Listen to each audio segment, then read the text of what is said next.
Welcome dear students. Today we are going to start thermodynamic systems, and after completing this module you will be able to recall what is thermodynamic and its applications. You will be able to describe the following terms like what is system, surrounding, boundary and control volume. And after that you will be able to recall all the identities about thermodynamic systems and all, and after that you will be able to recall what will be the homogeneous and heterogeneous system. So let's start with thermodynamics and its applications. Thermodynamics, हम thermodynamics क्यों पढ़ रहे हैं, क्या है इसका relevant और किस तरीके से हम थर्मोडायनेमिक्स को देखते हैं, वो सारी चीजें मैं आप लोगों को समझाऊंगा। लेकिन उसके पहले हमको ये जानना है कि थर्मोडायनेमिक्स है क्या, क्यों है ये थर्मोडायनेमिक्स। तो सबसे पहले मैं आप लोगों को डेफिनेशन भी बता सकता हूँ और इसके बारे में बता सकता हूँ। तो सबसे पहले ऐसा करते हैं कि इसके नाम को बाइफरकेट करते हैं, हम देखते हैं कि थर्मोडायनेमिक्स का मतलब क्या है। तो देखिए गाइस, एक ग्रीक वर्ड है जिसका नाम है थर्म, वो निकला है और उसी थर्म से निकला हुआ है थर्मो।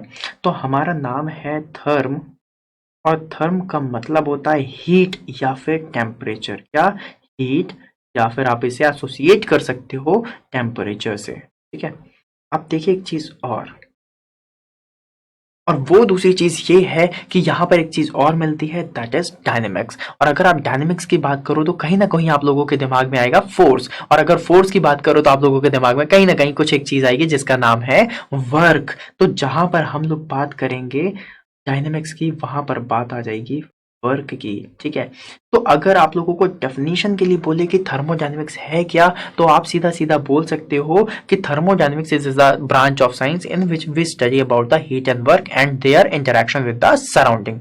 अब हमने सिर्फ बात कर ली हीट एंड वर्क की, बट अगर आप लोगों से पूछा जाए कि सर अगर हम हीट एंड वर्क को भी बाइफरकेट करें या फिर अगर हम हीट एंड वर्क को भी जाने कि हीट एंड वर्क है क्या, तो heat and work is nothing but it is a energy. ठीक है। ये क्या है? एनर्जी है। Work energy, heat energy, heat energy भी आप बोलते हो, वर्क एनर्जी भी आप बोलते हो। तो अगर मुझे थर्मोडायनेमिक्स को डिफाइन करना है तो मैं लिखूंगा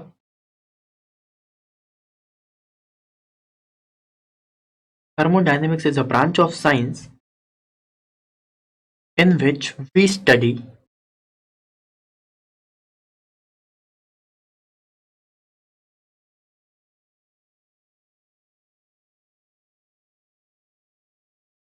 about the heat and work interaction, or you can say the energy interaction, about the energy interaction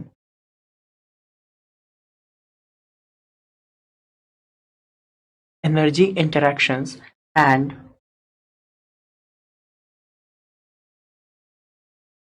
its effects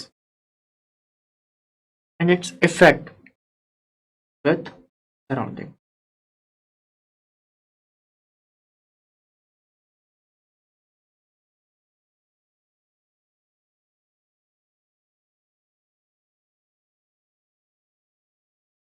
With surrounding। ठीक है। मैंने क्या कहा? थर्मोडायनेमिक्स एक साइंस की ब्रांच है जिसमें हम बात करेंगे किसकी? एनर्जी इंटरैक्शन की and its effect with surrounding. अब देखो, एनर्जी इंटरैक्शन की अगर बात करूं, मैंने सिर्फ सराउंडिंग को लिया है, तो कहीं ना कहीं एक बात और आ रही है कि मैंने सिस्टम को क्यों नहीं कंसिडर किया। ठीक है। तो यहाँ पर अगर मैं बोलूँ कि विद सराउंडिंग, तो इसको मैं थोड़ा सा इसको चेंज करता हूँ और यहाँ पर लिखूंगा सिस्टम एंड सराउंडिंग। बट इसको मैं फिर से करता हूँ। So the thermodynamics is a branch of science in which we study about the energy interactions. Energy interactions means interaction of work energy and heat energy and its effect with system and surrounding. अब देखो guys, आप लोगों के दिमाग में सबसे पहली चीज ये आएगी कि सर आपने नाम लिया है सिस्टम का, आपने नाम लिया है सराउंडिंग का, आपने नाम लिया है यहाँ पर एनर्जी इंटरैक्शंस का। तो ये जो 3-4 नाम आपने दिए हैं, इसका मतलब क्या है, ये चीजें कहाँ से आई हैं, आप इसको सिस्टम में थर्मोडायनेमिक्स में किस तरीके से फील कराना चाहते हो, ये सारी चीजें बताइए। मैंने कहा ठीक है। अब देखिए, जहां पे मैंने नाम लिया है एनर्जी इंटरैक्शंस का, तो वहां पर नाम एक चीज और जुड़ जाती है, एनर्जी। कि आप एनर्जी को कैसे डिफाइन करोगे, व्हाट इज एनर्जी, क्योंकि जब तक एनर्जी के बारे में नहीं पता होगा तब तक आप एनर्जी इंटरैक्शंस नहीं जानोगे, और जब तक सिस्टम नहीं पता होगा तब तक आप सराउंडिंग के बारे में नहीं जान पाओगे। तो चलिए चलते हैं हम लोग एनर्जी के बारे में और देखते हैं व्हाट इज एनर्जी। तो हम हेडिंग डालेंगे एनर्जी और उसके बारे में पढ़ेंगे। ठीक है। सी, एनर्जी को अगर मैं एक तरीके से डिफाइन करना चाहूं तो मैं बोलूंगा कि ये एक ऐसी क्वांटिटी है, it is a quantity which has the ability to change, to cause change. समझ रहे हो कि कोई भी चेंज करने में अगर आपके पास कोई एबिलिटी है जिससे आप कोई चेंजेस कर सकते हो तो वो आपकी एनर्जी कहलाएगी। फॉर एग्जांपल ये पेंसिल है, मैंने इसको उठा लिया, तो मतलब इसको उठाया तो मैंने क्या किया, पेंसिल को अपने टेबल से हाथ में उठाया, मतलब कहीं ना कहीं मैंने कुछ चेंजेस किए और उसके लिए मुझे किसकी जरूरत थी, एनर्जी की जरूरत थी। मैं आपके सामने बोल रहा हूँ, मुझे किसकी जरूरत है, एनर्जी की जरूरत है। आपको कोई काम करना, आपको किसकी जरूरत पड़ेगी, एनर्जी की जरूरत पड़ेगी। ठीक है, तो आप लिख सकते हो energy, it is a quantity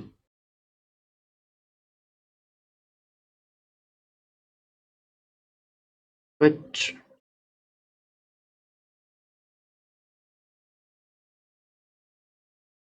has the ability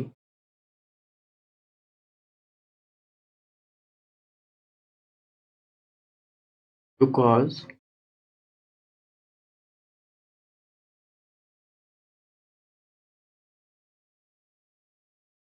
changes। मतलब एक ऐसी एबिलिटी जिसकी वजह से आप चेंजेस कर सकते हो, that is known as energy. ठीक है, अब गाइस हमने बात की एनर्जी की कि जिससे वजह से चेंजेस हो रहे हैं। अब चेंजेस किस तरीके से हो सकते हैं और चेंजेस कहाँ कहाँ हो सकते हैं। तो अब देखो, जब हमने बात की चेंजेस की कहाँ हो सकते हैं, तो मतलब हम क्या कर रहे हैं, हम कहीं ना कहीं एनर्जी इंटरैक्शन की बात कर रहे हैं। ठीक है, हम किसकी बात कर रहे हैं, एनर्जी इंटरैक्शन की। और जब भी हम कभी बात करेंगे एनर्जी इंटरैक्शंस की, तो आपके दिमाग में सबसे पहली चीज ये आएगी, सर इंटरैक्शन करने के लिए तो एटलीस्ट दो बॉडीज चाहिए ना, एटलीस्ट दो ऑब्जेक्ट चाहिए, एटलीस्ट दो सिस्टम चाहिए जिसमें हम इंटरैक्शन कर सके। हमने कहा बिल्कुल सही बात है, आपने बिल्कुल सही कहा। तो हम क्या करेंगे, हम दो बॉडीज लेंगे।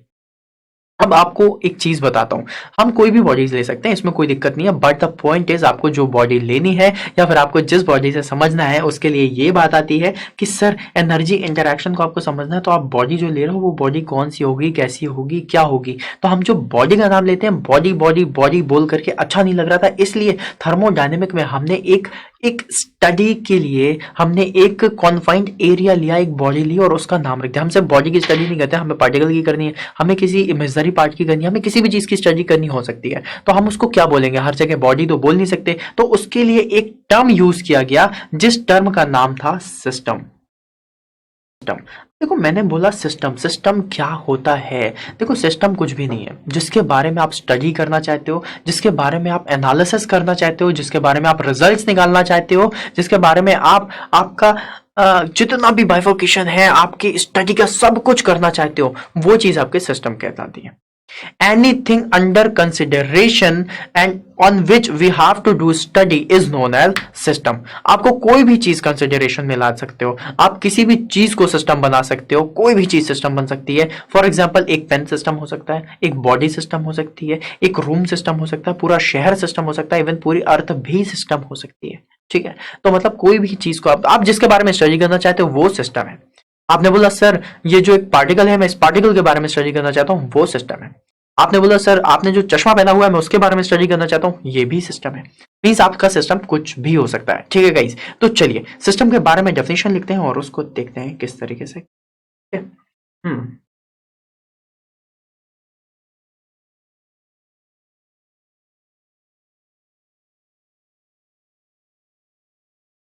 It is a fixed mass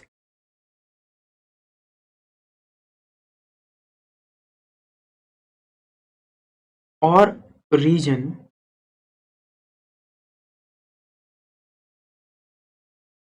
it is a fixed mass or reason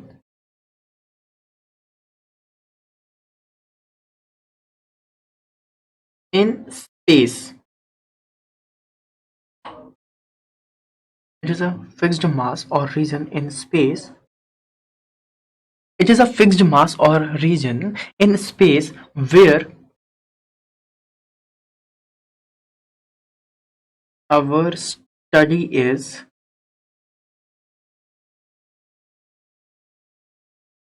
focused।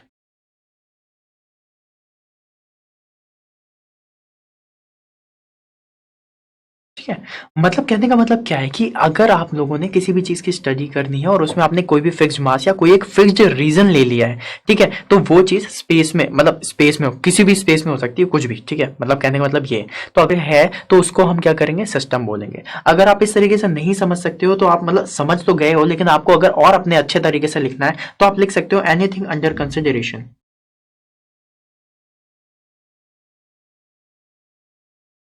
anything under consideration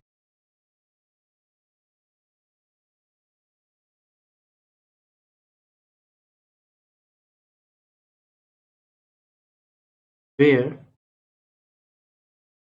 we have to study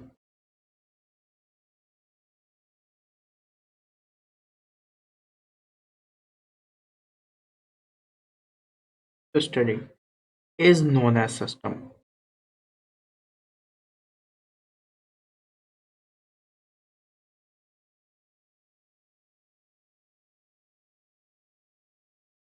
is known as system. ठीक है, मतलब कोई भी कंसिडरेशन में आप लिख सकते हो, कुछ भी कंसिडरेशन में ले सकते हो, वो सारी चीजें आपकी क्या कहलाएंगी, सिस्टम कहलाएंगी। तो आई होप आपको सिस्टम के बारे में समझ में आ गया होगा। तो अगर एग्जांपल देना चाहूँ तो मैं बोलूंगा ले लीजिए, ये मैंने कोई भी चीज एक ले ली है आर्बिट्रेरी तरीके से, और इसके अंदर कुछ भी है, और इसको मैं क्या बोलूंगा, ये मेरा क्या है, ये मेरा है।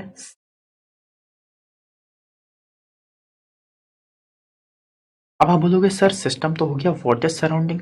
सिस्टम को छोड़ करके दुनिया जहां में जो भी है वो सराउंडिंग है। Except the system whatever is present is known as surrounding.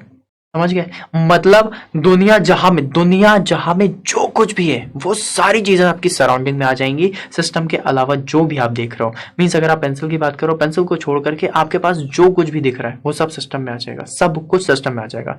आप एग्जाम्पल ले सकते हो कुछ भी, मैं आप, आपका स्टडी टेबल, आपके नोट्स, आपकी जितनी भी सारी चीजें हैं वो सब क्या है, सराउंडिंग हो जाएंगी अगर आपने किसी एक चीज को सिस्टम ले लिया। ठीक है, तो हम इसकी डेफिनेशन लिखते हैं सिस्टम की, ओ सराउंडिंग की।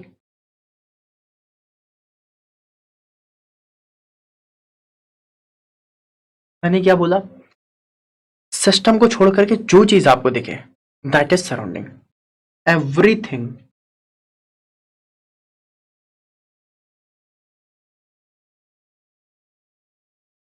एक्सेप्ट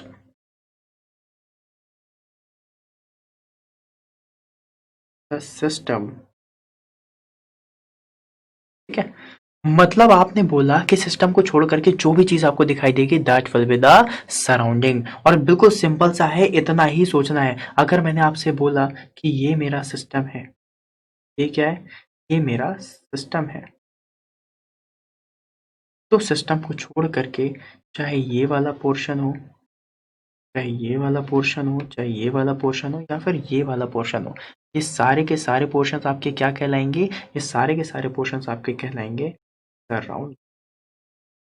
ठीक है, अब देखो जब भी मैंने सराउंडिंग की बात की तो दो चीजें आप लोगों के दिमाग में आएंगी कि सर आपने सिस्टम में बता दी कि ये सिस्टम है और उसके अलावा कुछ भी सराउंडिंग हो सकती है। तो आपने सराउंडिंग तो इतने पास की बनाई है, क्या मैं दूर की सराउंडिंग ले सकता हूँ? मैंने कहा हाँ बिल्कुल ले सकते हो, आप दूर की सराउंडिंग भी ले सकते हो, मुझे कोई दिक्कत नहीं है। मीन्स आप दूसरे प्लैनेट की भी सराउंडिंग लेना चाह रहे हो ना, तब भी आप ले सकते हो, कोई दिक्कत नहीं है। और सिस्टम का इफेक्ट उसमें भी होगा, कम होगा ज्यादा होगा डजेंट मैटर, बट कुछ ना कुछ इफेक्ट होगा।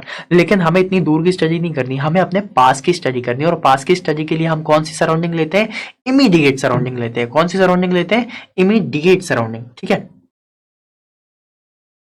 तो हमने बात की इमीडिएट सराउंडिंग की, तो बिल्कुल इमीडिएट सराउंडिंग अगर हमने बोला है तो उसके बारे में थोड़ा सा लिख लेते हैं। ठीक है, इमीडिएट सराउंडिंग। अब मैंने बोला इमीडिएट सराउंडिंग क्या है, आप लोगों को बताया कि हमको क्या करना है, अपनी आसपास की चीजों के बारे में अगर स्टडी करनी है, और अपने आसपास की मतलब सिस्टम के आसपास की चीजों के बारे में स्टडी करनी है, तो वो क्या कहलाएगी, इमीडिएट सराउंडिंग कहलाएगी। तो आप लिख सकते हो the part of the surrounding, the part of the surrounding affected directly by the system, right, affected directly by the system is known as immediate surrounding. तो सेम चीज हम लिखेंगे, the part of the surrounding,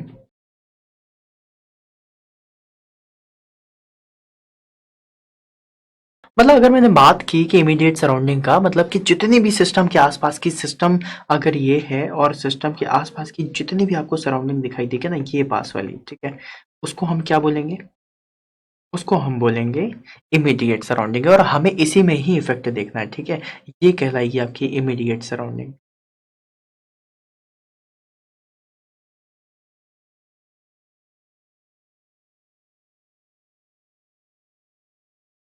immediate surrounding, और ये क्या है आपका system. मैंने आप लोगों को सिस्टम एंड सराउंडिंग कितनी बार दिखा दिया है कि आप लोगों को याद हो गया होगा। एंड गाइस, आप लोगों के दिमाग में एक क्वेश्चन और आ गया होगा कि सर आपने सिस्टम और सराउंडिंग की तो बात की, लेकिन ये व्हाइट कलर की जो आपको दिख रही है बाउंड्री, ये है क्या? तो आप लोगों ने पहले ही नाम दे दिया है गाइस, इसी को ही हम बोलते हैं क्या? बाउंड्री। क्या बोलते हैं इसे हम? बाउंड्री बोलते हैं। बाउंड्री। अब देखो, जब मैंने बात की बाउंड्री की तो आपके दिमाग में आया कि सर ये बाउंड्री का मतलब क्या है? आप लोगों ने पहले ही आंसर दे दिया कि सर सिस्टम और सराउंडिंग को जो डिफरेंशिएट करे, जो अलग अलग करे, सिस्टम और सराउंडिंग को जो मतलब बताए कि तुम सिस्टम यहां तक ही हो, जो उन लोगों में कोई एक एक लिमिट बना दे, that is known as boundary. Which differentiate system and surrounding is known as boundary. ठीक है, तो बाउंड्री के बारे में भी आप थोड़ी सी डेफिनेशन लिख लेते हैं, फिर उसके बाद मैं आपको सिखाता हूँ बाउंड्री को हम और किस तरीके से। अब बाउंड्री को डिफाइन करने के लिए मैं ये बोल सकता हूँ कि या तो ये रियल हो सकती है, या इमेजनरी हो सकती है, फिक्स्ड हो सकती है, मूवेबल हो सकती है, तो उसको अपन बाद में करेंगे। लेकिन मैं ये लिखूंगा, इट इज अ रियल और इमेजनरी।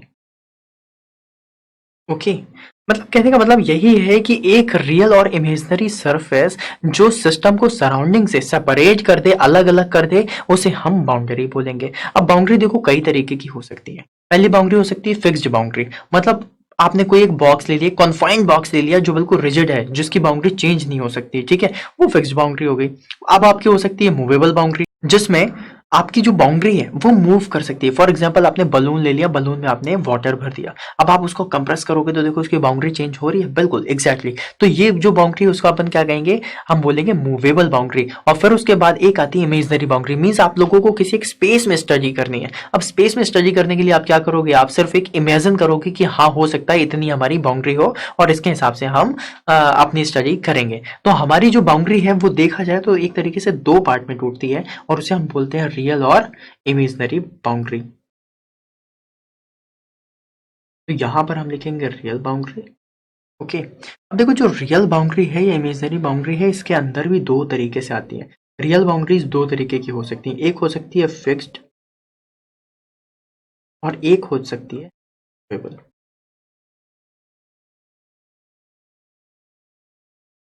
MOVEABLE।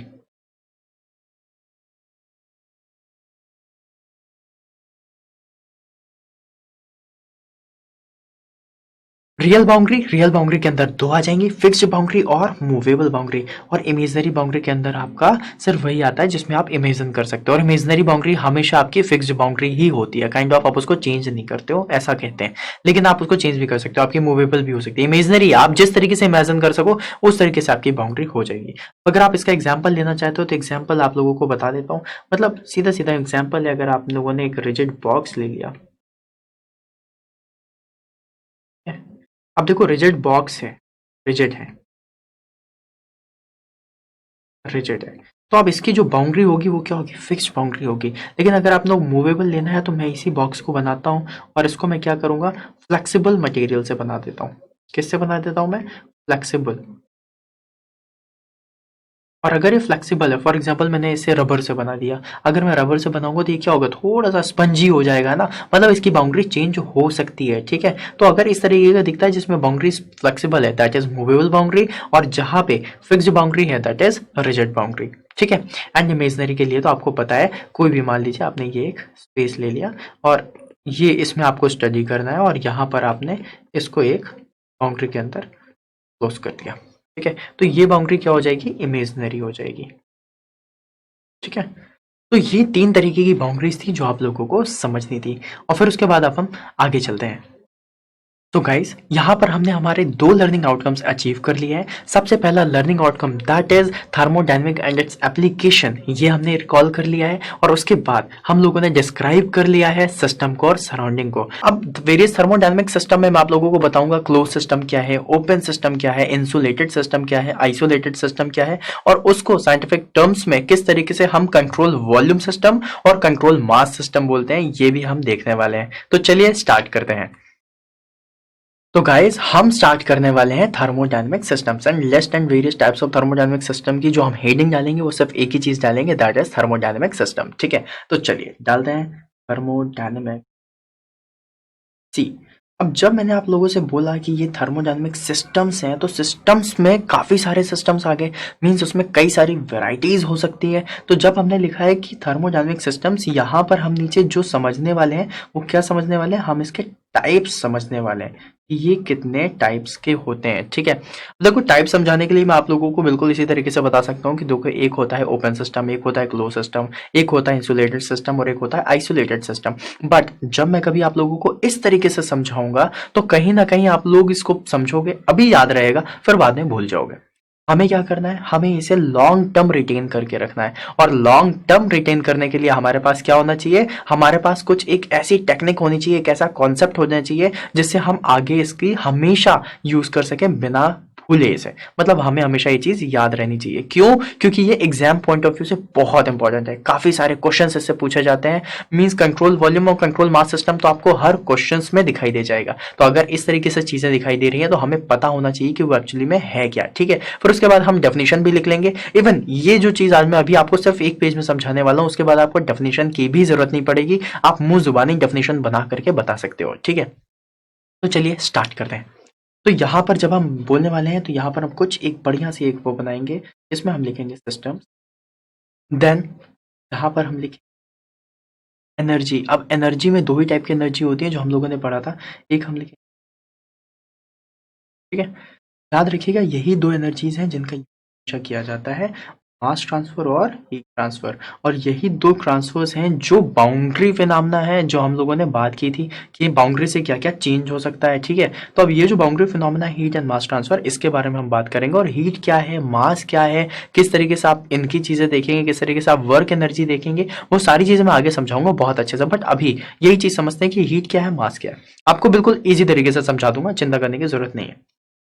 अब आप समझते जाइए, मैं यहाँ पर एक सिस्टम बना रहा हूँ। ठीक है, ये देखो ये सिस्टम है और ये सिस्टम क्या है, क्लोज है। ये सिस्टम क्या है, अभी क्लोज सिस्टम है, मींस बाउंड्री हर जगह से बंद है। अगर मैंने इसके अंदर कुछ भी मटेरियल रखा हुआ है, कुछ भी पार्टिकल्स रखे हुए हैं, हर एक चीज रखी हो, तो पार्टिकल में क्या होगा, कोई वेट होगा। अगर वेट है तो मास होगा। और अगर मास है और ये इसकी बाउंड्री हर जगह से क्लोज है, तो क्या ये इसका जो मास अंदर का है, क्या ये ट्रांसफर हो सकता है, क्या ये बाउंड्री से बाहर जा सकता है, सराउंडिंग में जा सकता है? बिल्कुल नहीं जा सकता। ये बात तो मानते हो ना? तो अगर कोई एक सिस्टम जिसकी बाउंड्री हमेशा क्लोज्ड होगी, अगर क्लोज्ड होगी, तो क्या वो मटेरियल हमारे सिस्टम से बाहर जा सकता है? नहीं जा सकता। तो क्या यहाँ पे मास का ट्रांसफर होगा? नहीं हो। ठीक है, क्रॉस मतलब नहीं होगा। लेकिन एक बात बताओ, अगर मैंने यहाँ पर आप लोगों के ही कहने से यहाँ पर मैंने एक लैंप से, एक स्प्रिट लैंप से इसमें आग लगा दी। अब जब भी मैं आग लगाऊंगा तो हीट का ट्रांसफर तो होगा ना, हीट का ट्रांसफर अंदर होने लगा। ठीक है, अगर हीट का ट्रांसफर अंदर हो रहा है मतलब हीट अंदर जा रही है। मतलब देखो बाउंड्री तो क्लोज है, लेकिन इसके बाद भी क्या हीट अंदर जा रही है? बिल्कुल जा रही है। तो मतलब हीट का ट्रांसफर हो रहा है सिस्टम की बाउंड्री से? बिल्कुल हो रहा है। तो ऑब्वियसली अगर सिस्टम की बाउंड्री से हीट का ट्रांसफर हो रहा है तो मैं बोलूंगा हाँ जी, हीट का ट्रांसफर हो रहा है। और अगर हीट का ट्रांसफर हो रहा है, मास का ट्रांसफर नहीं हो रहा है, ऐसे सिस्टम को हम क्या बोलते हैं? ऐसे सिस्टम को हम बोलते हैं क्लोज्ड सिस्टम। क्या बोलते हैं हम? Close system. ठीक है, क्लोज सिस्टम का मतलब जिसमें मास का ट्रांसफर नहीं होगा और हीट का ट्रांसफर होगा। अब एक बात समझना, मैंने क्या किया, ये जो सारी चीजें हो रही थी इसको मैंने होने दिया, और यहां पर मैंने धोखे से चुपके से जा करके इस बाउंड्री को खोल दिया। अब जब ये बाउंड्री खोली हुई है मेरे भाई, तो यहाँ से आप लोगों का मास का ट्रांसफर भी तो चालू हो गया। देख रहे हो, अब मास इससे बाहर जा सकता है, ऑब्वियसली जा सकता है। क्यों? क्योंकि मैंने तो बाउंड्री खोल दी। अगर मैंने बाउंड्री खोल दी है तो मास का ट्रांसफर भी हो रहा है। और जब क्लोज सिस्टम था तब भी एनर्जी का ट्रांसफर हो रहा था, तो जो ओपन सिस्टम है तब भी तो एनर्जी का ट्रांसफर होगा। एनर्जी मींस हीट का ट्रांसफर। अगर क्लोज सिस्टम में हीट का ट्रांसफर हो रहा था तो ओपन सिस्टम में तो हीट का ट्रांसफर होगा ही होगा। तो एक ऐसा सिस्टम जहां पर मास का ट्रांसफर भी हो सके और हीट का ट्रांसफर भी हो सके, वो सिस्टम क्या कहलाता है? Open system. क्या कहलाता है? क्या कहलाता है? Open system. Open system.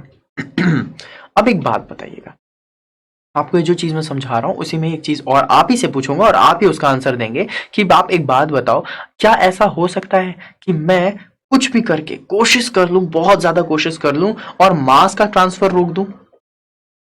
मास का ट्रांसफर रोक दूं और कहीं ना कहीं मैं हीट का भी ट्रांसफर रोक दूं। ऐसा पॉसिबल नहीं है, ऑल दो प्रैक्टिकली ऐसा पॉसिबल नहीं है कि आप हीट का transfer for long duration of time रोक सको, बट छोटे टाइम के लिए तो रोक सकते हो ना। फॉर एग्जाम्पल अगर मैं आपसे बोलूं थर्मस या फिर फ्लास्क जिसमें पानी गर्म रहता है, या फिर जिसमें चाय ठंडी, मतलब पानी ठंडा ही हो जाता है, चाय गर्म बनी रहती है, तो मतलब वो जो फ्लास्क है उसका काम क्या है? वो एक तरीके से क्या करता है, हीट को भी रोक करके रखता है। लेकिन क्या हमेशा रोक करके रखता है? ना ना ना, हमेशा रोक करके नहीं रखता वो। या तो 2 घंटे, 4 घंटे, 5 घंटे, 10 घंटे, मतलब बहुत शॉर्ट ड्यूरेशन के लिए हीट को रोक करके रख सकता है। Means heat energy is energy जिसको रोकना इम्पॉसिबल है, वो कहीं ना कहीं से ट्रांसफर हो ही जाती है। तो अगर आपने कुछ टाइम के लिए रुका है, मैं लिख देता हूं यहां पर for short duration of time, ठीक है।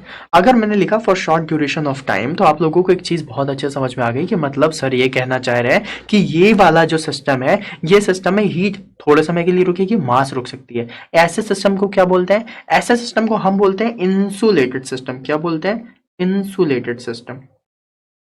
हम इसको क्या बोलते हैं? इंसुलेटेड सिस्टम बोलते हैं, ठीक है गाइज। ये चीज आपको समझ में आ गई। Means close system is a system जहां पर मास का ट्रांसफर नहीं होगा लेकिन हीट का ट्रांसफर होगा। Open system is a system जहां पर हीट का ट्रांसफर भी होगा और मास का ट्रांसफर भी होगा। और insulated system is a system जहां पर हीट का ट्रांसफर कुछ टाइम के लिए हम रोक सकते हैं और मास का ट्रांसफर तो रुक ही जाएगा। ये चीज आपको समझ में आ रही है? ये सिस्टम कौन सा कहलाता है? इंसुलेटेड सिस्टम कहलाता है। अब आप लोग बोलोगे सर क्या ऐसा हो सकता है कि जो हीट का ट्रांसफर उसे मैं लॉन्ग ड्यूरेशन ऑफ टाइम के लिए रोक सकूं?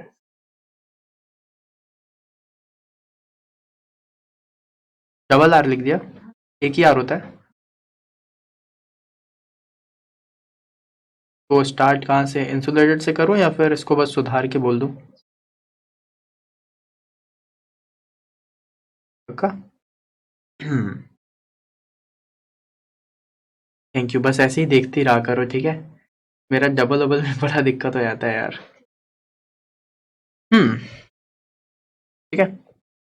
तो इंसुलेटेड सिस्टम कौन सा सिस्टम हुआ जिसमें मास का ट्रांसफर नहीं हो सकता और हीट का ट्रांसफर हो सकता है? या नहीं हो सकता? नहीं हो सकता। और कितने टाइम के लिए नहीं हो सकता? बहुत शॉर्ट ड्यूरेशन ऑफ टाइम के लिए। Means insulated system is a system in which mass cannot transfer and heat can also not transfer for short duration of time। अब देखो short duration of time की अगर मैं बात कर रहा हूँ, इसका मतलब है कि 2 घंटे, 4 घंटे, 10 घंटे की बात होगी। इससे ज्यादा की हम बात नहीं करेंगे। क्यों? क्योंकि 10 घंटे के बाद कहीं ना कहीं हीट का ट्रांसफर होने लग जाता है, ठीक है। तो ये सब शॉर्ट ड्यूरेशन के लिए होता है इंसुलेटेड सिस्टम। लेकिन अगर आप लोगों ने एक क्वेश्चन पूछा कि सर क्या ऐसा हो सकता है कि जो मेरा सिस्टम है उससे मैं हीट ट्रांसफर होने ही ना दूं, कभी ना होने दो, शॉर्ट ड्यूरेशन छोड़िए लॉन्ग ड्यूरेशन ऑफ टाइम के लिए भी ना होने दो, मगर देखो अगर आप प्रैक्टिकली पॉसिबल चीज बोल रहे हो तो नहीं हो सकता।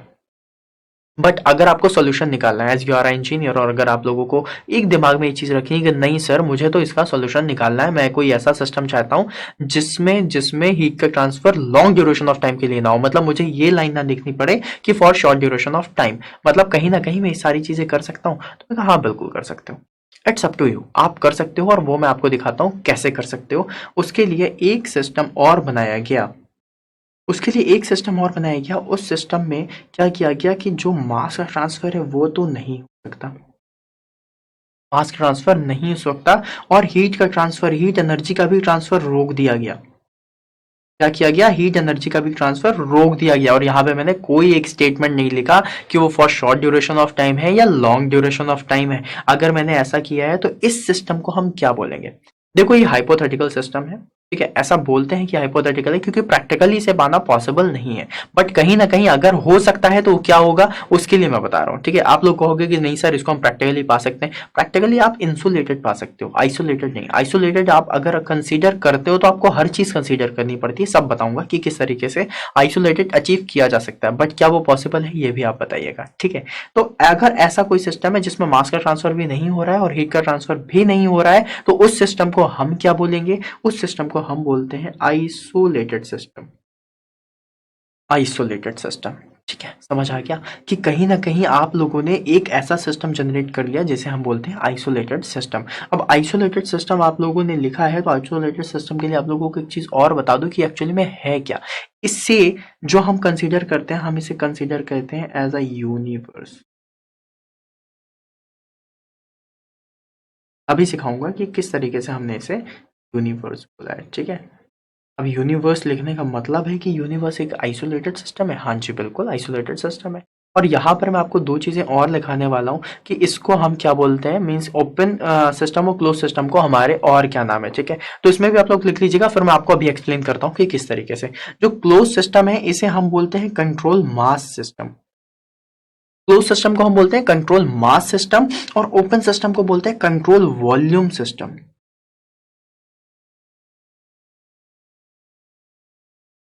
कंट्रोल वॉल्यूम सिस्टम, ठीक है।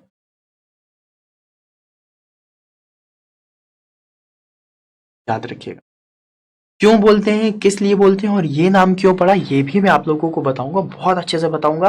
बट अभी आप ये समझो, क्लोज सिस्टम मतलब कंट्रोल मास सिस्टम। कंट्रोल मास कहने का मतलब क्या हुआ कि हम किसको कंट्रोल कर सकते हैं, मास को कर सकते हैं। मतलब मास में आने जाने की जो पाबंदी है, जो हम यहाँ पर देख रहे हैं, वो हम लगा सकते हैं। मास के ट्रांसफर पे रिस्ट्रिक्शन लगा सकते हैं, ठीक है। और ये क्या है, ओपन सिस्टम। ओपन सिस्टम मैंने लिखा है एग्जाम्पल में कंट्रोल वॉल्यूम सिस्टम, मतलब मास तो जा रहा है लेकिन हम एक वॉल्यूम को फिक्स कर सकते हैं कि इतने ही वॉल्यूम को हमने एक सिस्टम माना हुआ है। अब यहां से या तो मास कंटिन्यूस जाता रहे लेकिन उस वॉल्यूम पे हमें कॉन्सेप्ट ऑफ कॉन्टिनम मिल जाए या फिर कंटिन्यूस मैटर मिल जाए, तो हम उसे बोलेंगे कंट्रोल वॉल्यूम सिस्टम। मैं आपको अभी सब बताऊंगा, बट चीजें हैं, जब हमने इतनी सारी चीजें एक ही पेज में पढ़ी हैं तो क्यों ना काफी सारी चीजें और डाल देते हैं, ताकि जब हम आगे इनको डिफाइन करने जाएं या फिर कभी हम लोगों को सिर्फ और सिर्फ रिवीजन करना हो तो हम सिर्फ इस पेज को देख करके एग्जाम पॉइंट ऑफ व्यू से सब कुछ रिवाइज कर सके। तो इसलिए मैंने लिखा है। अब जैसे मैंने यहाँ पे लिखा है यूनिवर्स, समझाऊंगा यूनिवर्स है क्या, क्यों उसे आइसोलेटेड सिस्टम कहते हैं। और जब आपको एक बार समझ में आ जाएगा ना, फिर जब भी आप आइसोलेटेड सिस्टम देखोगे और यहाँ पर सिर्फ यूनिवर्स देखोगे, आपको मेरी सारी कहानियां याद हो जाएंगी कि किस तरीके से सर ने समझाया था कि हाँ ये यूनिवर्स होगा। जब आप कंट्रोल मास सिस्टम देखोगे और यहाँ पर एक ब्लॉक देखो तो आप समझ जाओगे कि हाँ इसलिए सर ने कहा था कि ये कंट्रोल मास सिस्टम है। और यहाँ पर कंट्रोल वॉल्यूम मतलब ओपन सिस्टम। और इंसुलेटेड को क्यों सर ने लिखा था, for short duration of time. ये तो आप लोगों को भी समझ में आ गया होगा। तो चलिए थोड़ी सी चीजें और देखते हैं और आगे सबसे पहले पढ़ते हैं यूनिवर्स के बारे में कि यूनिवर्स को हमने आइसोलेटेड सिस्टम क्यों कहा है। फिर मैं आपको कंट्रोल मास सिस्टम और कंट्रोल वॉल्यूम सिस्टम दिखाता हूं। तो आइए देखते हैं यूनिवर्स के बारे में।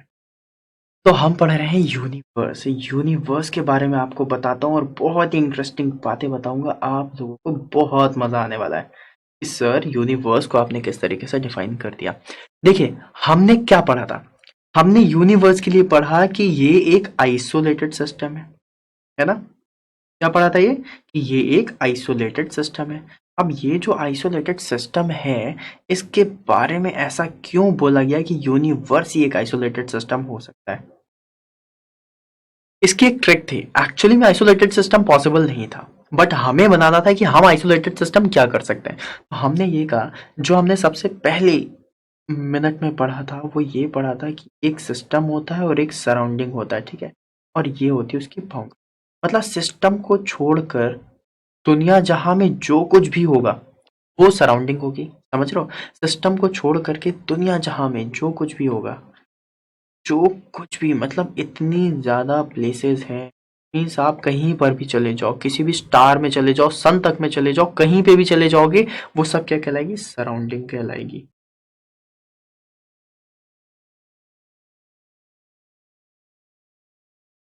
वो सब क्या कहलाएगी, सराउंडिंग कहलाएगी। बट द पॉइंट इज, क्या सराउंडिंग और सिस्टम इस तरीके से दिख रहा है तो यहाँ पर तो हीट ट्रांसफर हो सकता है। तो आप लोगों में से ही किसी ने बोला कि सर क्या हम ऐसा नहीं कर सकते कि एक ऐसा सिस्टम बनाए, एक ऐसा सिस्टम बनाए, एक इतना बड़ा सिस्टम बनाए जिसमें दुनिया जहाँ की जितनी भी सराउंडिंग है उसको भी कवर कर ले। मैंने कहा क्या बात है यार, ये तो बहुत अच्छा आइडिया है। मीन्स अगर हमने एक ऐसा सिस्टम बनाया जहां पर हम सिस्टम और सराउंडिंग सबको अपने साथ रख सकते हैं, ऐसा।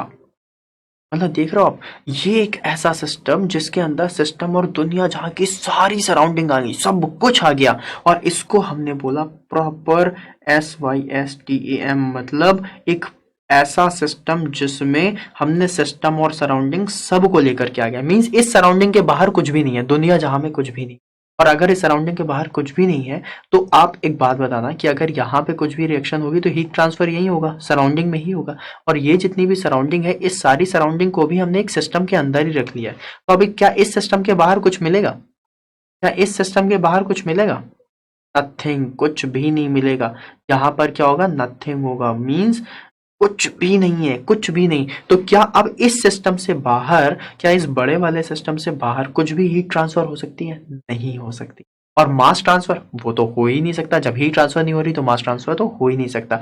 और एक ऐसा सिस्टम जिसके बाहर कुछ भी नहीं जा सकता, उस सिस्टम को हम क्या बोल सकते हैं? तो देखो, मैंने आपको बताया था सिस्टम को छोड़ करके सराउंडिंग में हर चीज आती है, मीन्स पूरा का पूरा यूनिवर्स सराउंडिंग में आ जाता है। तो अगर हमने पूरे के पूरे यूनिवर्स को ही अपना सिस्टम ले लिया तो उसके बाहर कुछ जा सकता है? नहीं जा सकता। इसीलिए हमने बोला कि अगर हमने पूरे के पूरे यूनिवर्स को कंसीडर कर लिया तो वो सिस्टम हमारा आइसोलेटेड सिस्टम हो जाएगा, क्योंकि यूनिवर्स के बाहर तो ना ही मास जा सकता है और ना ही हीट जा सकती है। इसलिए हमने यूनिवर्स को आइसोलेटेड सिस्टम बोला था। और ये आइसोलेटेड सिस्टम कितनी देर के लिए? 1 घंटे, 2 घंटे, हमेशा के लिए। इसमें कोई टाइम का बाउंडेशन नहीं है, जितने टाइम के लिए आप कर सकते हो उतने टाइम के लिए कर लो। और ये सिस्टम क्या होगा? हमेशा यूनिवर्स कहलाएगा। ठीक है, हमेशा यूनिवर्स कहलाएगा। और universe is a isolated system. समझ गए? तो आइसोलेटेड सिस्टम एक ऐसा सिस्टम जिसमें हीट का ट्रांसफर और मास का ट्रांसफर नहीं हो सकता। ठीक है, चलिए अब इसके बाद आप लोगों को एक बहुत ही अच्छा सिस्टम दिखाता हूं जिसका नाम है कंट्रोल वॉल्यूम सिस्टम। अब इसमें लिखा हुआ है कंट्रोल वॉल्यूम सिस्टम। अब कंट्रोल वॉल्यूम सिस्टम क्या होता है, किस तरीके से आपको ये समझना है कि किस तरीके से आप इसमें फील कर पाओगे कि हाँ जी सर क्या है कंट्रोल वॉल्यूम सिस्टम। तो देखो, आपको बहुत ही अच्छे से समझाता हूँ। एक एग्जांपल लेते हैं हम अपने घर का। हमने क्या किया, एक प्रॉपर पाइप बनाया, एक डक्ट बनाई, के अंदर से वाटर फ्लो होता है। ठीक है, हमने ये वाला एक डक्ट बनाई जिसके अंदर से वाटर फ्लो हो रहा है, इनफ्लो एंड आउटफ्लो प्रॉपर हो रहा है।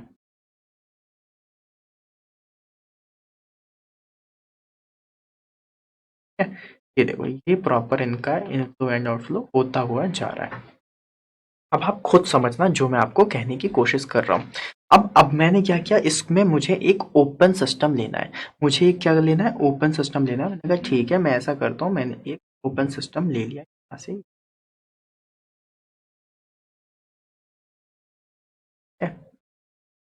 This is the open system जो मैंने अभी कंसीडर किया। जब मैंने इसका ओपन सिस्टम कंसीडर किया, मैं यहाँ पे लिख देता हूँ ओपन सिस्टम। आप लोगों को ओपन,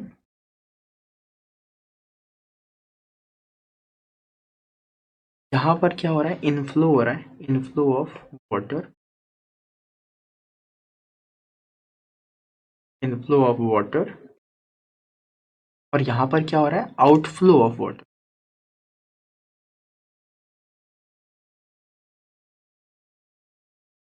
आउटफ्लो ऑफ वाटर। ठीक है, आप समझिएगा मैं क्या कह रहा हूँ। इनफ्लो ऑफ वाटर यहाँ से प्रॉपर जा रहा है, प्रॉपर सही टाइम पे जा रहा है और सही टाइम पे निकल रहा है। तो जो हमने ये ओपन सिस्टम लिया हुआ है, तो ओपन सिस्टम पे ये जितना भी मटेरियल है, क्या ये कंटिन्यूअस होगा? आप मान रहे हो? मीन्स अगर मैंने इसका कोई एक वॉल्यूम ले लिया है कि इस ओपन सिस्टम का वॉल्यूम V1 है, V1 क्या है, वॉल्यूम है। तो अगर ये वॉल्यूम V1 है तो ये वॉल्यूम हमेशा कंटिन्यूअस होगा, मीन्स हमेशा V1 ही रहेगा। क्यों? क्योंकि इनफ्लो एंड आउटफ्लो सेम होगा।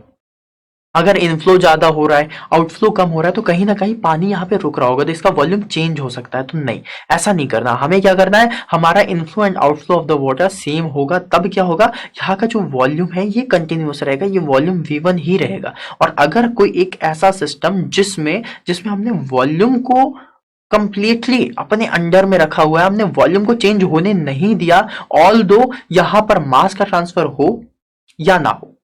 समझ रहे हो कहने का मतलब, कि मास यहां से यहां तक जा रहा हो तो ठीक है, जा रहा है तब भी वॉल्यूम सेम होना चाहिए, और नहीं भी जा रहा है तब भी वॉल्यूम सेम होना चाहिए। तो कोई एक ऐसा सिस्टम जहां पर हम वॉल्यूम पे कंट्रोल लगा सके, वॉल्यूम पर कंस्ट्रेंट लगा सके, वो सिस्टम हमारा कंट्रोल वॉल्यूम सिस्टम कहलाता है। और मैक्सिमम कंट्रोल वॉल्यूम सिस्टम हम ओपन सिस्टम में देखते हैं। क्यों? क्योंकि हमें ओपन सिस्टम में ही स्टडी करनी होती है। इसलिए हम कहते हैं the inflow of the water will be equal to the outflow of the water. जहां पर इनफ्लो एंड आउटफ्लो सेम है, तो जो वाटर कंटेंट है एक एक एक कॉन्फाइंड सिस्टम में वो हमेशा फिक्स्ड होता है।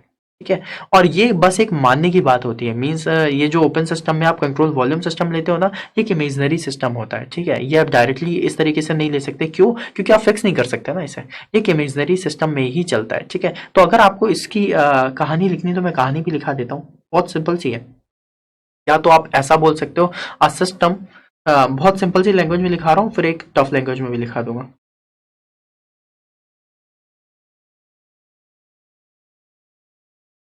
Volume remains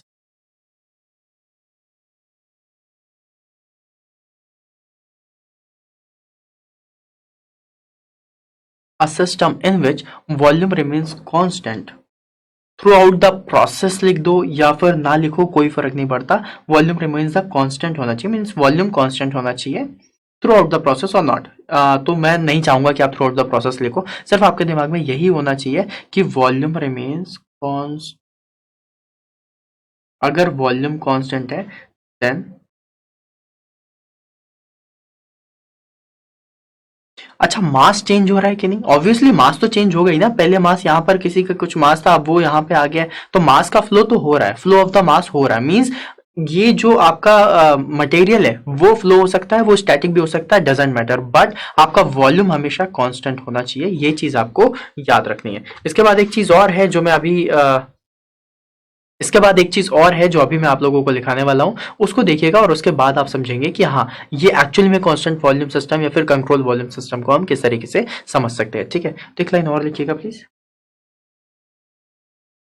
it is a fictitious volume fixed in space या फिर moving with constant velocity, velocity through which continuum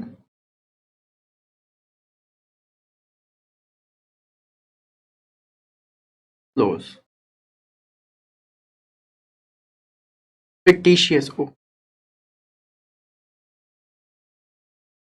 it is a fictitious volume fixed in space or moving with constant flow velocity through which a continuum flows। इसका मतलब समझ रहे हो कि या तो स्पेस में देखो, जैसे कि मैंने यहाँ पर एक सिस्टम लिया हुआ है, ये वाला सिस्टम, इस सिस्टम को मैं ये कह सकता हूँ कि ये एक फिक्स्ड स्पेस पे लिया हुआ है, बट इसके अंदर मैंने एक एग्जांपल और दिया है मूविंग का, फ्लो हो रहा है ना, फ्लो वेलोसिटी भी है यहाँ पर। अगर मैं दिखाना चाहूँ तो यहाँ पर किसी वेलोसिटी से मास आपका फ्लो भी हो रहा है, फील कर पा रहे हो जो मैं कह रहा हूँ? देख रहे हो, ये देखो फ्लो हो रहा है, तभी तो इनटेक एंड। तो यहाँ पर ये जो चीज लिए हमने,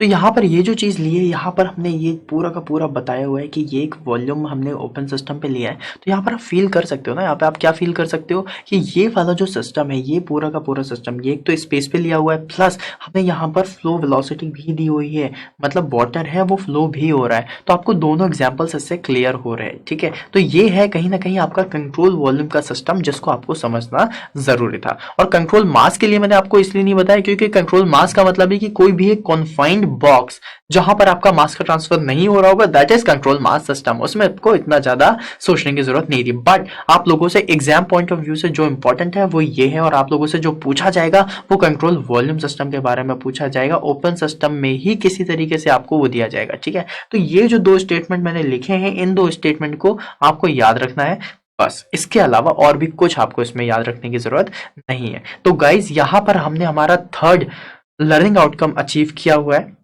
आइए देखते हैं।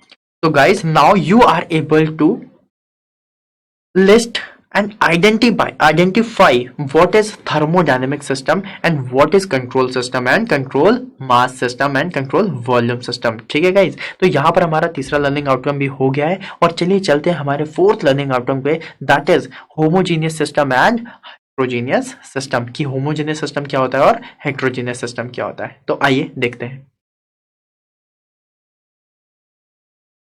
तो आइए देखते हैं homogeneous system and heterogeneous system. तो सबसे पहले हेडिंग डाल लेते हैं।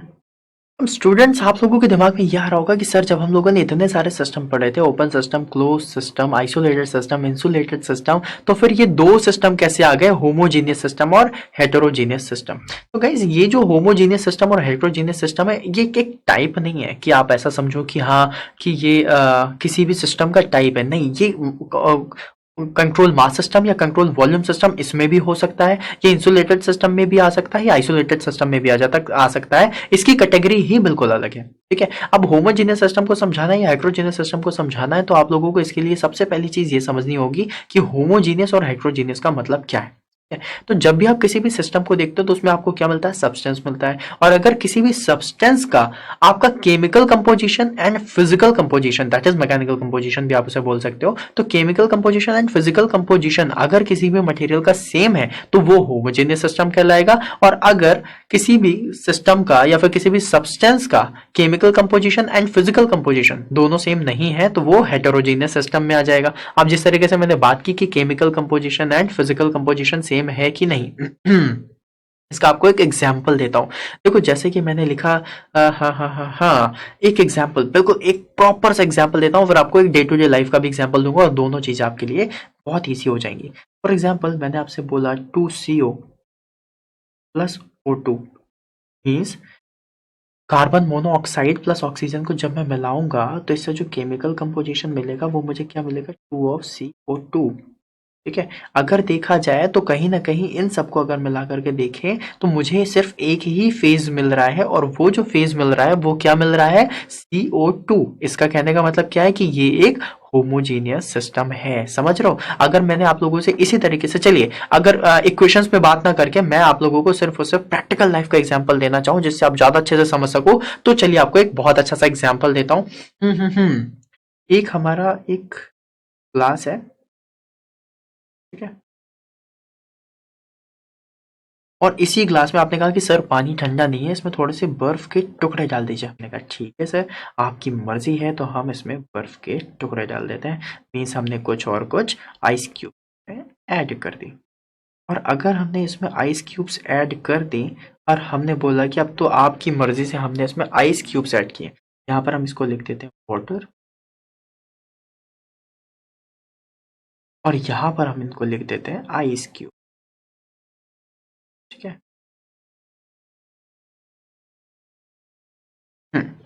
अब यहाँ पर देखो, जब भी कभी मैं आप लोगों से ये बोलूं कि यार ये जो आइस क्यूब्स हैं, ये आइस क्यूब्स और वाटर दोनों को हमने एक साथ तो मिलाया, तो क्या ये जो मिक्सचर बन रहा है, ये मिक्सचर क्या हेटेरोजीनियस मिक्सचर होगा या फिर होमोजीनियस मिक्सचर होगा? आप लोग दिमाग लगाओगे, बोलोगे सर आइस भी तो आपका पानी से ही बना हुआ है, H2O से ही बना हुआ है, तो ये तो होमोजीनियस मिक्सचर होना चाहिए। लेकिन मैं बोलूंगा कि एक बात आप फिर से सोचो, क्या ये केमिकल कंपोजिशन के अलावा फिजिकल कंपोजिशन भी सही दे रहा है? तो आपने कहा नहीं सर, ये दोनों अलग अलग फेजेस में है। पहला फेज लिक्विड का है और दूसरा फेज सॉलिड का है। मतलब अगर हमने लिक्विड और सॉलिड को मिला दिया, अगर हमने लिक्विड और सॉलिड को मिला दिया तो यहां पर क्या होगा, यहां पर आपका जो मिक्सचर बनेगा, ये मिक्सचर बनेगा हेटेरोजीनियस मिक्सचर। हेटेरोजीनियस मिक्सचर, और उसी हेटेरोजीनियस मिक्सचर को हम बोलेंगे हेटेरोजीनियस सिस्टम। अब देखो एक चीज हमेशा याद रखना, जब मैंने बोला हेटेरोजीनियस सिस्टम मतलब वहां पे फेज चेंज फिनोमेना आया है। हाँ, अब कुछ देर के बाद, आफ्टर सम टाइम, कुछ समय बाद, आफ्टर सम टाइम क्या होगा, ये पूरा का पूरा फुल्ली लिक्विड में कन्वर्ट हो जाएगा, फुल्ली लिक्विड बन जाएगा। ठीक है, यहां पर आइस प्लस वाटर,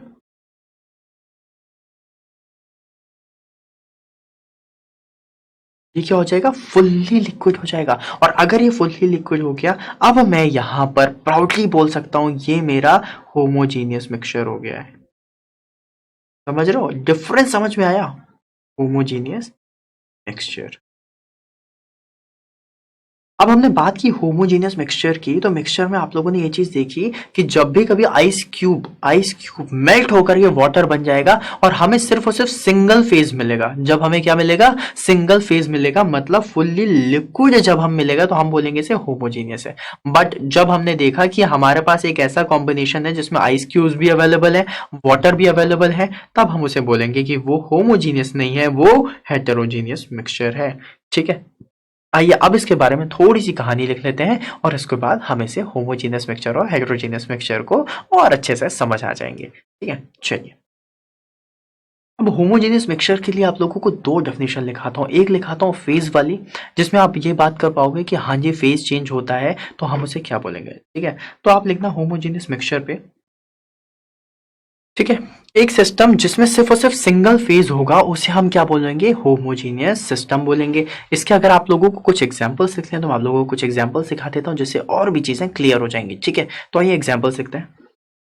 एग्जाम्पल है mixture of air and water vapour. Water vapour क्या होता है, वो भी it's kind of a gases phase में होता है, और एयर भी गैसेस फेज में होती है। तो मतलब हमें कहाँ पर सिर्फ और सिर्फ सिंगल फेज मिल रहा है, इसलिए हम इसे बोल सकते हैं क्या, कि ये एक होमोजीनियस मिक्सचर है, ठीक है।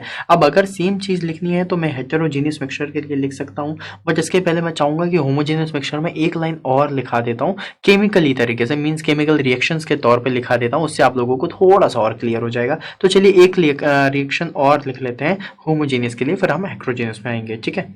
Equilibrium conditions for reactions in which all the reactants and products are in the same state. तब हम इसे क्या बोलेंगे कि होमोजीनियस है। देखो सेम स्टेट लिखा है, कहीं ना कहीं मैंने आप लोगों से बात की है सिर्फ एक फेज की। जैसे कि मैं आप लोगों से दो गैसेस ले लेता हूँ, हम कार्बन मोनोऑक्साइड और एक ऑक्सीजन ले लेते हैं। जो मैंने आपको सबसे पहली रिएक्शन दिखाई थी, दैट इज 2CO। मैं प्रॉपर इसको बैलेंस करके लिख रहा हूँ, ठीक है। Plus O2 will give you 2। Okay, means कहीं ना कहीं ये भी एक गैस है, ये गैसेस फॉर्म में है, ये गैसेस फॉर्म में है, और हमें फाइनली जो मिक्सचर मिला वो भी हमें गैसेस फॉर्म में मिला।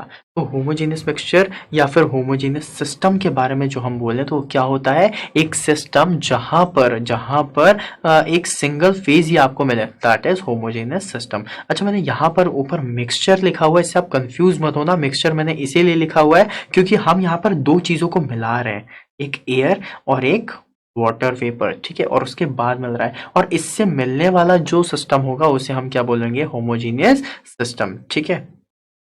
तो अब हम चलेंगे हेटेरोजीनियस मिक्सचर की तरफ और हेटेरोजीनियस सिस्टम की तरफ। ये आप लोगों के ऊपर है, आप उसे मिक्सचर बोलना चाहते हो या सिस्टम बोलना चाहते हो। तो चलिए स्टार्ट करते हैं हेटेरोजीनियस मिक्सचर और सिस्टम।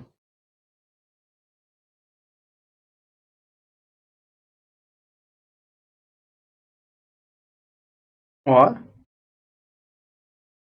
सिस्टम।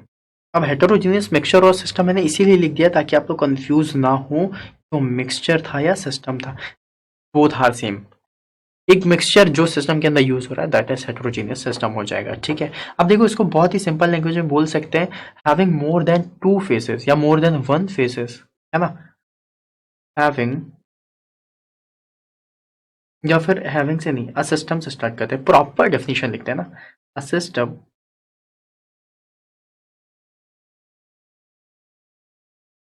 ठीक है, ये चीज समझ में आ गई। मतलब कहने का क्या था, a system having more then one faces is given by heterogeneous system, मतलब इसमें दो या दो से ज्यादा फेसेस होने चाहिए। Example, example ice cubes and water।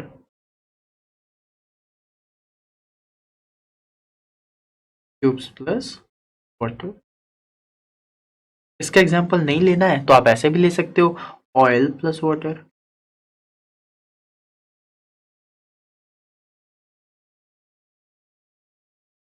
ठीक है, ये सारे के सारे सिस्टम क्या कहलाएंगे, हेटेरोजीनियस सिस्टम कहलाएंगे, ठीक है। अब इसके हम केमिकल टर्म्स में, means in terms of scientific terms में भी आंसर लिख लेते हैं, एक इक्वेशन भी डाल देते हैं, जिससे आपका हेटेरोजीनियस सिस्टम या हेटेरोजीनियस मिक्सचर काफी अच्छे से क्लियर हो जाएगा, ठीक है। तो आइए लिखते हैं इसकी definition. Equilibrium conditions for reaction in which or that involves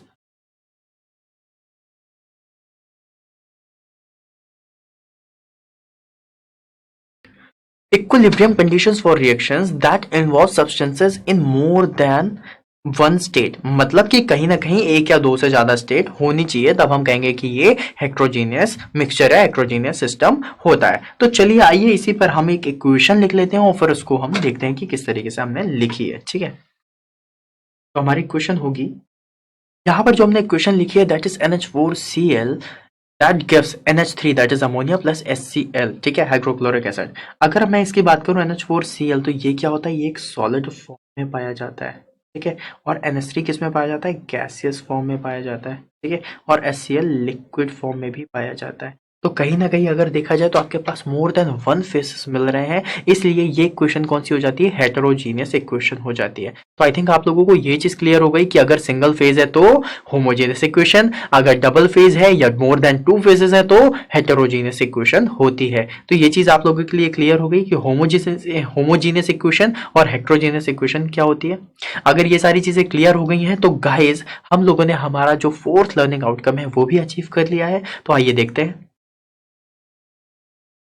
Now guys, you will be able to define what is homogeneous system and what is heterogeneous system. What are the examples of homogeneous system and heterogeneous system? तो इस तरीके से हमारा fourth learning outcome भी complete हो गया है। And guys now after at the end of the lecture आप लोगों ने ये 4 लर्निंग आउटकम्स कर लिए हैं, जिसमें आप लोगों ने सबसे पहले सीखा कि थर्मोडायनेमिक्स क्या होता है, इसके एप्लीकेशंस क्या होते हैं, जिसमें हम लोगों ने सीखा कि थर्मोडायनेमिक्स किससे बना हुआ है, हीट एंड वर्क, और उसकी स्टडी को हम करेंगे, उसका इंटरैक्शन देखेंगे किसके साथ? सिस्टम एंड सराउंडिंग के साथ। जी हाँ, और सिस्टम एंड सराउंडिंग का जब हमने वर्ड लिया था तो हमारा सेकंड लर्निंग आउटकम आ गया था, जिसमें हमने सीखा सिस्टम क्या होता है, सराउंडिंग क्या होता है, और सिस्टम और सराउंडिंग को जो सेपरेट करे उसे हम क्या बोलते हैं? That is boundary. और फिर बाउंड्री कितने टाइप की हो सकती है? फिक्स हो सकती है, मूवेबल हो सकती है, इमेजिनरी बाउंड्री हो सकती है, इसके बारे में सीखा। फिर हम लोगों ने सीखा types of systems. Types of systems हमने सीखा ओपन सिस्टम क्या है, जिसमें मास का ट्रांसफर और हीट का ट्रांसफर दोनों होता है, जिसे हम कंट्रोल वॉल्यूम सिस्टम भी कहते हैं। क्लोज सिस्टम सीखा जिसमें मास का ट्रांसफर नहीं होता और एनर्जी का ट्रांसफर दैट इज हीट का ट्रांसफर होता है, जिसे हम बोलते हैं क्लोज सिस्टम। फिर उसके बाद हमने इंसुलेटेड सिस्टम सीखा जिसमें हमारा मास का ट्रांसफर नहीं होगा और हीट को हम कुछ समय के लिए रोक करके रख सकते हैं। फिर हम लोगों ने सीखा कि आइसोलेटेड सिस्टम क्या होता है, जिसका हमने एग्जांपल भी दिया था यूनिवर्स, जिसमें हम हीट को भी और मास को भी काफी समय के लिए रोक करके रख सकते हैं। तो ये थे हमारे टाइप्स ऑफ सिस्टम्स। और उसके बाद हमने सीखा होमोजीनियस सिस्टम और हेट्रोजीनियस सिस्टम, जिसमें हमने सीखा कि किस तरीके से सिंगल फेज को हम होमोजीनियस बोलेंगे और मोर देन वन फेज अगर इन्वॉल्व हो जाए तो हम हेट्रोजीनियस सिस्टम बोलेंगे।